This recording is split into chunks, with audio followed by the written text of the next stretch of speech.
Thank you for being here. My name is Andrei Boz. I'm a security researcher with 27 years of experience.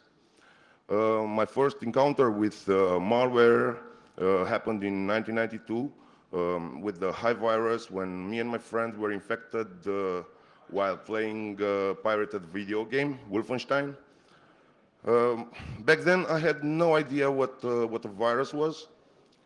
There was no antivirus because we had no access to internet, etc. So I had to understand what was happening and code something like a disinfector, as we used to call it back then. And this was the beginning of an awesome journey to me.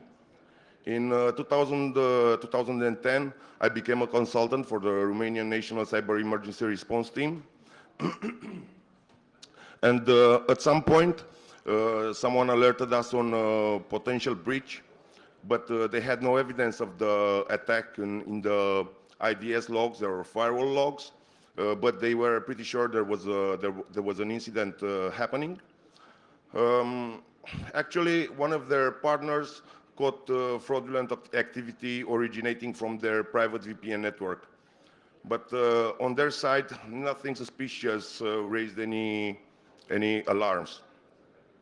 So we started investigating, and we observed that there was no direct service attacks, no spear phishing attacks, but forensic analysis on the memory of the device was revealed to us that Can you guys be a bit quiet in the back? Thank you. revealed to us that what happened was a drive-by download, aka watering hole. Back then, I had no idea what the watering hole was. Maybe you guys know what the watering hole is, but Wikipedia says that watering hole is a computer attack that attacks a particular group, organization, industry, or region, and the attacker either guesses or observes which website the group uses and infects one or more of them of these websites with malware. More than 70% of the websites are vulnerable, so it's pretty easy to an attacker to find either known vulnerability or a zero-day vulnerability that he can exploit in order to get access on a website, on a legitimate website that he can infect. So basically, this is how watering hole attack looks. These are the phases. Phase one, the victims are lured either by spear phishing or by simply browsing to an infected website.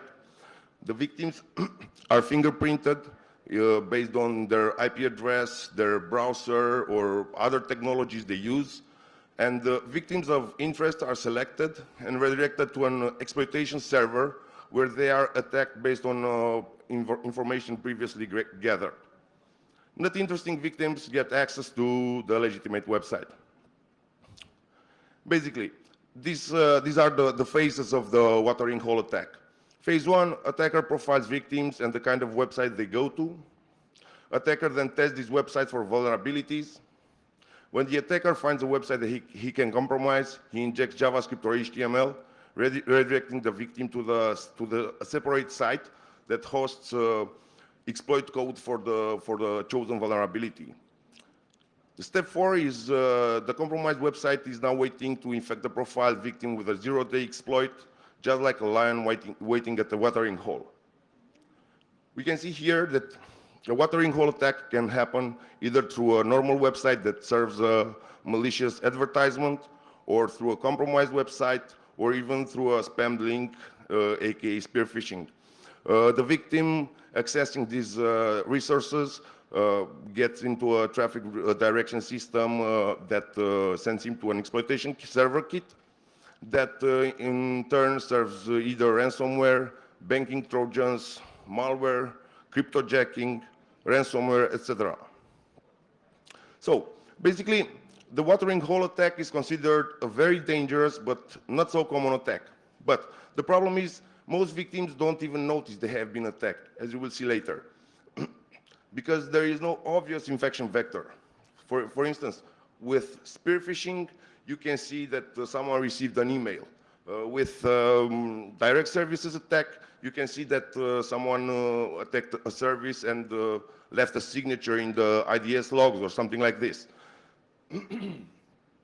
During forensic investigations on high-profile networks in Romania, we found multiple occurrences of successful watering hole attacks, and most of these victims had state-of-the-art security solution in place.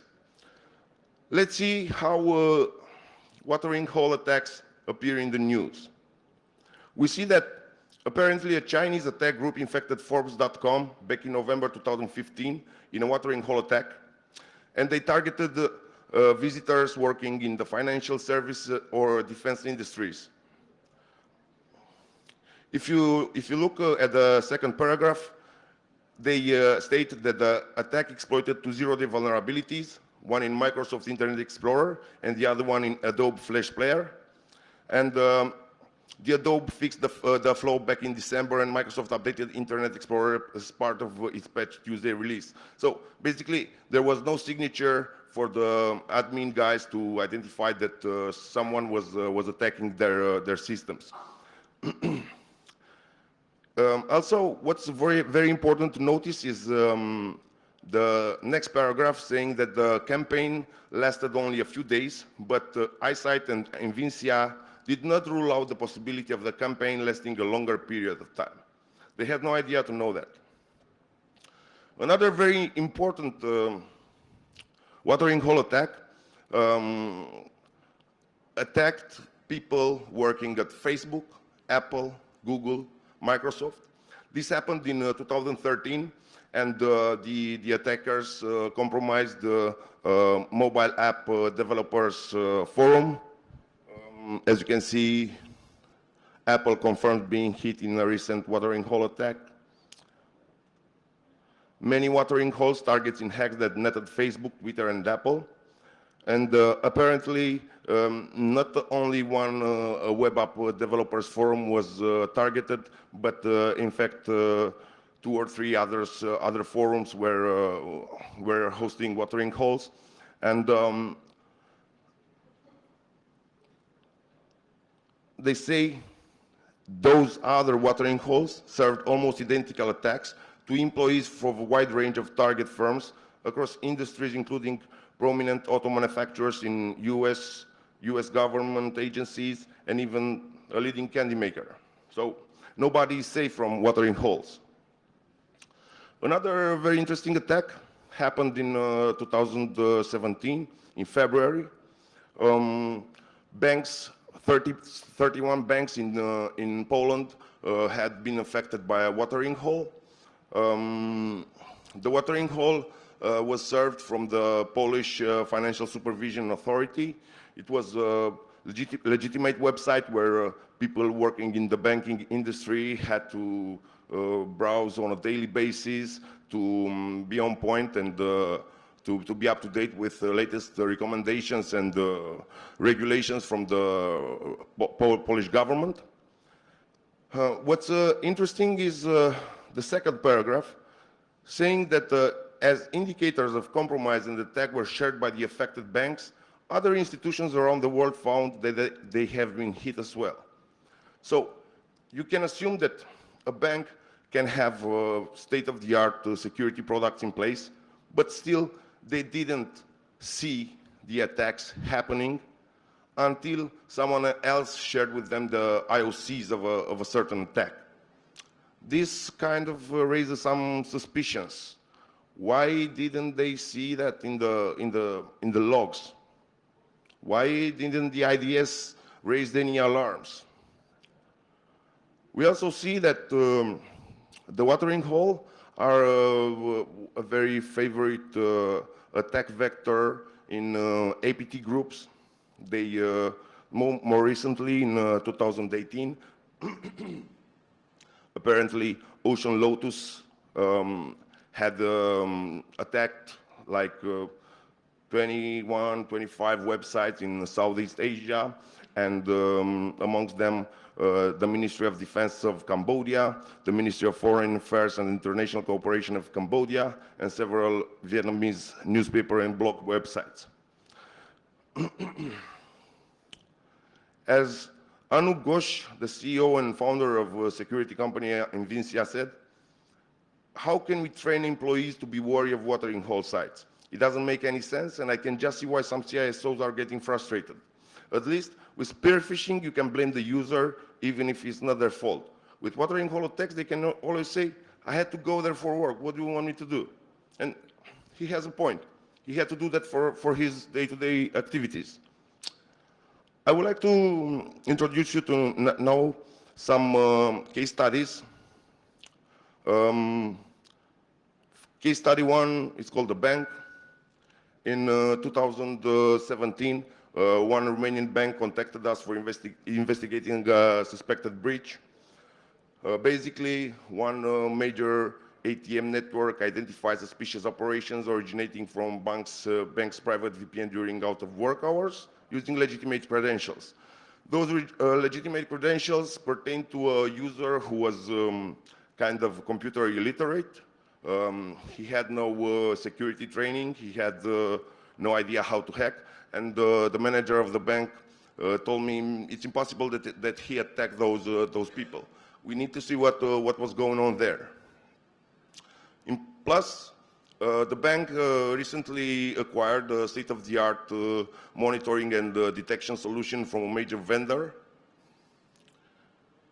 And no suspicious activities were detected by the bank's state-of-the-art intrusion detection sensors and firewalls within the past 2 months. We asked them to provide us with the firewall logs for the past 2 months, and we didn't see any suspicious going on there. And plus, latest patches and updates were in place, but forensic analysis on the computer who generated the suspicious behavior didn't reveal any direct service or spear phishing attacks, but the memory of the device held a lot of evidence pointing to a watering hole attack.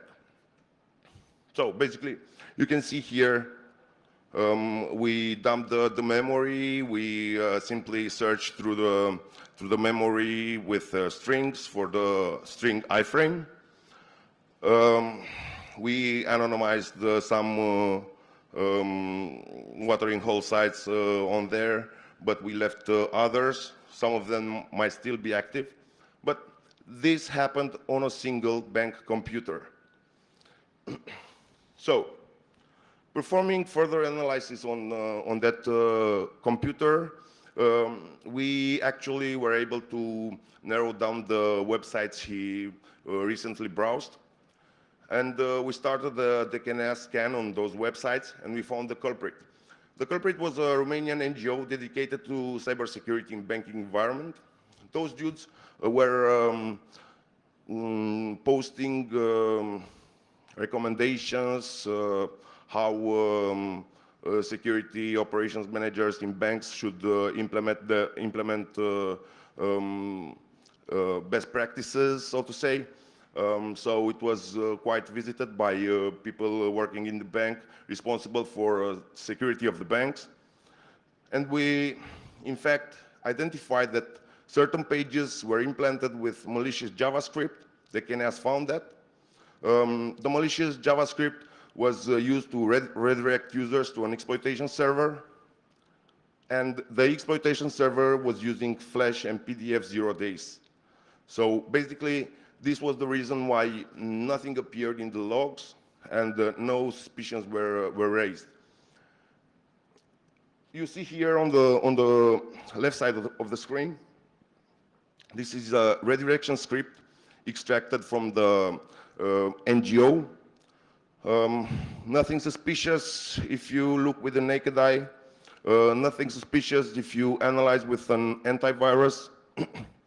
But as soon as you perform a first step of decoding, we can see that actually the JavaScript was referencing functions through a vector instead of directly calling the functions. He encoded the function's name in hacks. So signature scanning would identify nothing suspicious going on there. Further, the URL string was also encoded, so nothing suspicious when you perform regular signature scanning. The other script looked like this, which was basically an eval executing this harmless-looking thing. Nothing suspicious here, if you don't know what you're looking for. But if you decode this, it's actually decoded to this JavaScript, which you can see. Actually, it implants in the HTML document a new script with an encoded string as a source for the URL of the redirection. Basically, the firewalls and the antiviruses had no chance to identify that those scripts were performing anything illegal in this case. So, as I said, certain pages in the website had separate implements of these scripts, especially the pages where they were posting regularly recommendations and best practices for the banks. Only pages that were of direct interest to people working in the security management in the financial sectors. As you saw, multi-layered encryption was used as protection against static analysis. All those implants redirected to the same exploitation server, and the server was serving actually PDF and Flash 0 days that after successful exploitation would download a previously unknown Carbanak rootkit variant. Carbanak is a very known cyber criminal group that is said to have been frauding the financial industry for a few years for like $2 billion or something like this. Another interesting case study, it was a major media network in Romania. We titled this From Malware to Cryptojacking because as part of our regular activities, we perform regular DKNS scans on Romanian top 100 websites. And one time, one scan revealed an interesting watering hole attack on a major media network. This particular media network totaled almost 30 websites with 500,000 unique visitors per day. It was huge. It's, I think it's the biggest in Romania. And one of their 3 load balancers was infected with watering hole implants. What's interesting though, it's the fact that instead of redirecting users to an exploitation server, the JavaScript would redirect users to a cryptojacking domain. So basically, something like 200,000 users were mining cryptocurrencies for attackers every day. And this was very hard to detect because it didn't happen all the time. Not all load balancers was infected. It was like 1 out of 3 hits was mining cryptocurrencies for the attackers. Also, the cryptojacking script was carefully crafted, not to use too much CPU power in order to avoid the detection. So usually people detect cryptojacking because the resources, the CPU, etc., go up the roof, and they notice something fishy is going on, and they start investigating further. In this case, nothing as such. So people would happily mine cryptocurrencies for the attackers, unsuspecting anything. As a side note, we concluded somehow that a recent trend is to replace the traditional ransomware attacks with cryptojacking, because instead of forcing someone to pay you a certain sum for their files, you can much more easy have them mine cryptocurrency on your behalf without their consent. This is how the cryptojacking script would look. As you can see, again, nothing suspicious, nothing that could raise any suspicions to an antivirus product or a firewall. This is the decoded version of the script on the right. Still multi-layered encryption.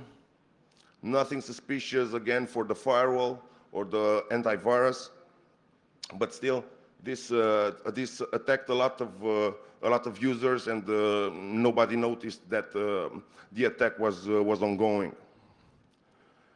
Most common payloads that can be served in watering hole attacks are Trojans, APT rootkits, cryptojacking, ransomware, or spyware.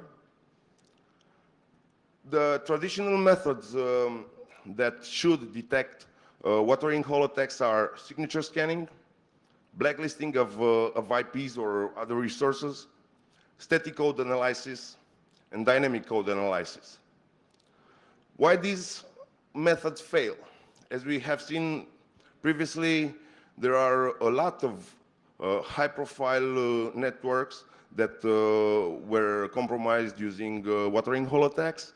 And as you can imagine, these places had state-of-the-art technology that was supposed to protect them, but the technology failed. So why these technologies fail? First, the code is obfuscated, and the code is totally deobfuscated only in the browser memory.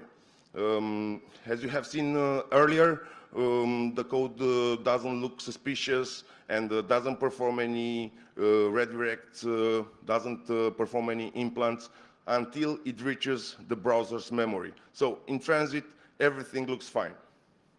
Also, another problem is that the code is rarely reused from one watering hole to another. So it's basically impossible to generate a signature that can be used in multiple places. For instance, how is the case with traditional viruses? Like you have this virus, you know the signature will catch every infection with that virus. In this case, the code is rarely reused, and most of the times looks different from one infection to another. Another problem is that the exploitation server uses either zero-day attacks that are totally unknown, as you have seen previously in the press excerpts I presented, or one-day attacks that are recently published, but nobody generated yet a signature to detect those attacks. Also, the domains and the IP addresses used in attacks as a command and control center, etc., are rarely reused. They don't get blacklisted, and most of the times they are legitimate and trustworthy websites that simply also serve as a command and control server for the attackers. So you cannot blacklist a legitimate domain because this is rather impossible. Also, what is very deterrent for the analysts is the fact that only certain IP addresses are attacked. For instance, in the case of the Polish banks, they had a list of the IP addresses used by the banks they wanted to target, and all the IP addresses who didn't fall in their list were redirecting to the normal website, and no attack happened. So if an analyst tried to understand what was going on, and he didn't run the analysis from one IP addresses that was in the targeted list, he would practically see nothing weird, nothing suspicious. Also, only certain browsers and underlying technologies are attacked. So, for instance, if they have a 0-day for Internet Explorer, they will not attack you if you use Firefox or Chrome, for instance.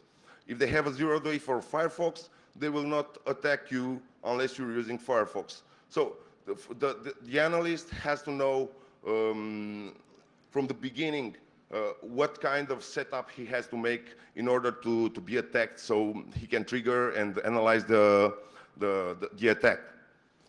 Another big problem is the fact that the communication with the command and control server is done using covered channels. For instance, as a side note, the Carbanak rootkit variant we analyzed used to communicate on HTTPS with legitimate website, and the exfiltration and communication was done through base64 hashed cookies. So basically, to anyone looking in the logs, this would look like someone was surfing the web, nothing suspicious was going on there. Also, as I stated previously, the command and control server is not blacklisted because it can be a legitimate website, a legitimate server that at this point in time serves as a command and control server for certain attackers. Also, during analyzing malicious HTML implants samples, we identified that they use a lot of tricks and techniques to identify an instrumentation environment. For instance, they have delayed execution. The script doesn't actually execute unless a certain amount of time has passed. They look for signs of human interaction.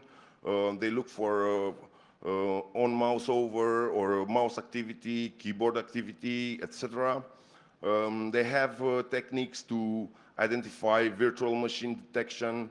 For instance, they check the window size.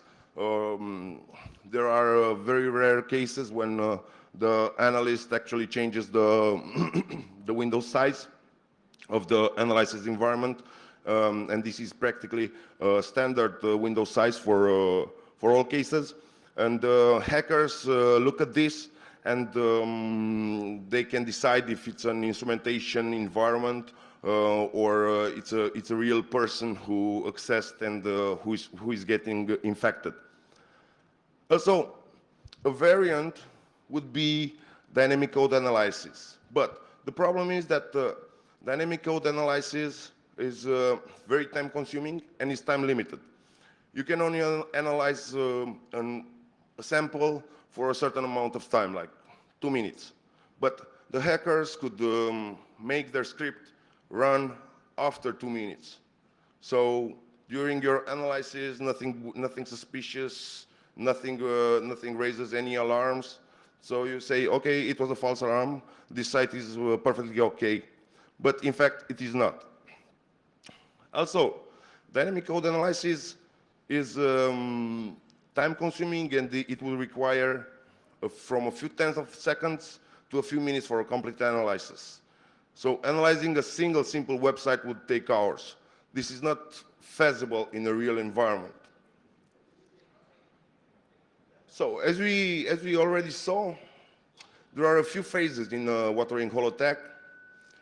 Basically, it's the redirecting phase, where users are selected and fingerprinted based on technologies they use. Using the information gathered in the redirecting phase, they are served certain exploits according to the technologies they use.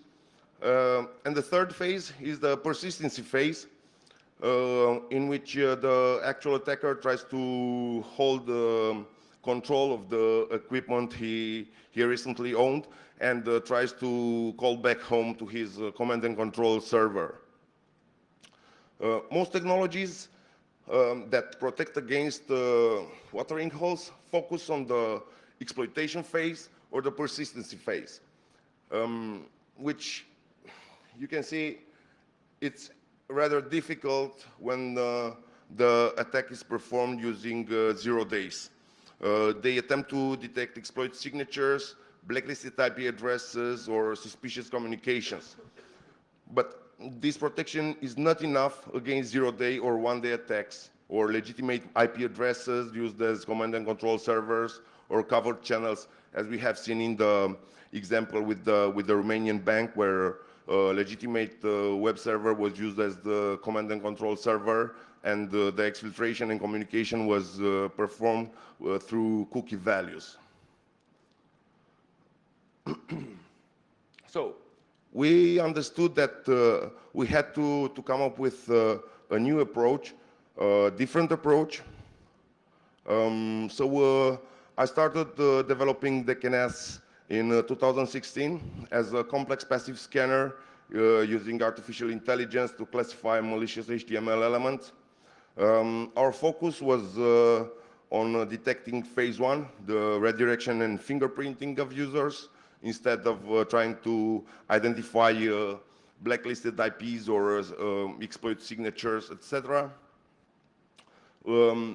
We developed the DKNS as a big data system, which allows parallel processing in a big data environment, which in turn allows us to analyze something like 1 million URL addresses in 24 hours, which is basically huge. Also, we introduced a new concept, which is a hybrid between static analysis and dynamic code analysis, which we call contextual analysis, which means basically understanding the code from its semantics, not running the actual code, and not only looking for certain patterns in that code, but actually trying to find the correlations and relations between the HTML instructions or the JavaScript instructions, and see how those features, those instructions fit into a malicious behavior or not. This approach allowed us to have no false negatives. Basically, there is no malicious JavaScript that we did not detect, but we had some false positives, like 0.001% of the websites we analyzed were in fact legitimate scripts looking like malicious ones. But these false positives are used to train further the artificial intelligence algorithm. So, our research, we analyzed over 20,000 malicious HTML elements, and we identified certain features that are common amongst all samples. Those features are fundamental in order for the implant to perform, and those features are redirection. You need to send the users to the exploitation server. You need to actually implant and execute that redirection through some of keywords or instructions. But this would be very obvious for an admin guy, and he could easily see that someone implanted an iframe or a meta refresh tag in his website. So they had to obfuscate and conceal the presence of such keywords or instructions that would perform the redirection. Also, another feature is that they need to fingerprint the target, the victims. They need to understand what technologies the victims use in order to redirect them to the appropriate exploitation server.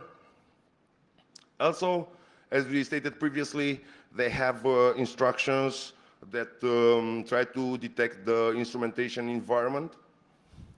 So basically, knowing these features, we try to identify the instructions and the keywords that would allow an attacker to perform these actions.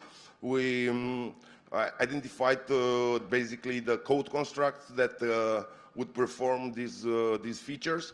Um, and actually, as I was stating earlier, we don't look for certain instructions, but actual code constructions, how the semantics are used, and where the instructions are placed in the script or HTML page, and how that might affect the specifics of the of that certain DOM.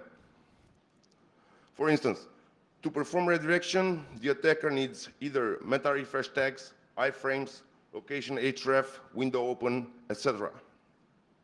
To execute the redirection, the attacker needs instructions such as document write, eval, etc. To perform obfuscation, the code needs to cycle through large chunks of data and apply transformations on the data. Basically, to conceal the fact that they attack the users of a website, they need to encrypt that. To decrypt that, they need to have a very large chunk of so-called trash that would get transformed in such a way that is easily interpreted by the JIT of the certain browser, so that it totally makes sense, but it doesn't raise any suspicions.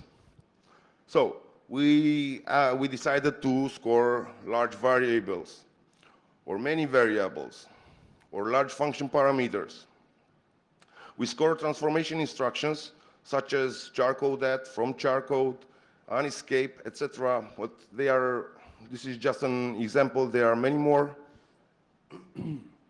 Also, the score increases a lot if they are present inside loops.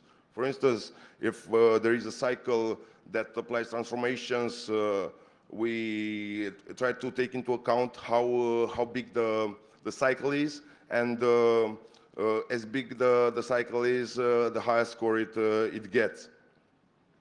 The score also increases if there are multiple instances of transformation instructions. For instance, in order to apply multi-layered encryptions, they use certain different instructions in the same code. If we see many transformation instructions in the same code, or many iteration instructions in the same code, we increase the scoring.